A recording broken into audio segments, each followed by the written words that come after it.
Good evening. There is breaking news tonight. Investigators have identified a person of interest in the Christmas morning bombing in Nashville.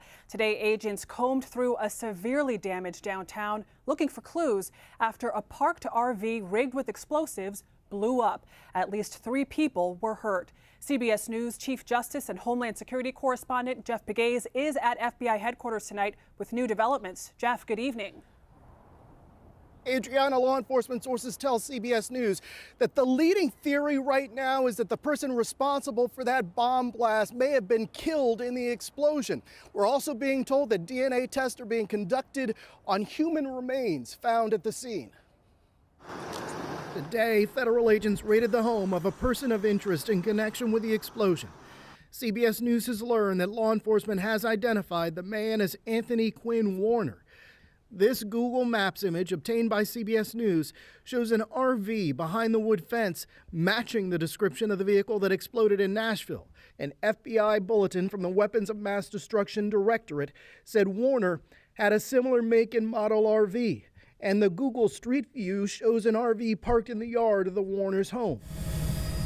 Today, part of the downtown area remains a crime scene. It's like a giant jigsaw puzzle created by a bomb that throws pieces of evidence across multiple city blocks. There is a picture emerging. Investigators have been able to trace the movements of the RV and the person driving it back almost 5 hours before the blast. On Friday at 1:20 a.m., it was at the intersection of Korean Veterans Boulevard and 2nd Avenue South. At 5:28 a.m., a 911 caller reported that shots were fired in the area. Later, there was another 911 call from someone telling police the recording from the RV was saying a bomb was going to explode. When police arrived on scene, the RV was spotted parked outside the AT&T building. Officers noticed blinds and clothes covering the window. Shortly thereafter, the warning of an imminent bomb started blaring through the streets. You can hear this message. Evacuate now.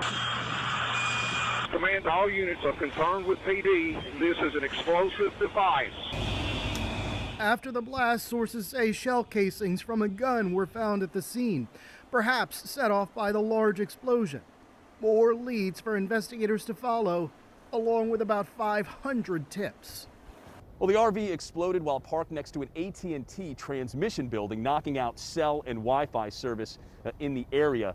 The fire department here says it could take a couple more days for that to be restored, Margaret. Mola Langhi, thank you.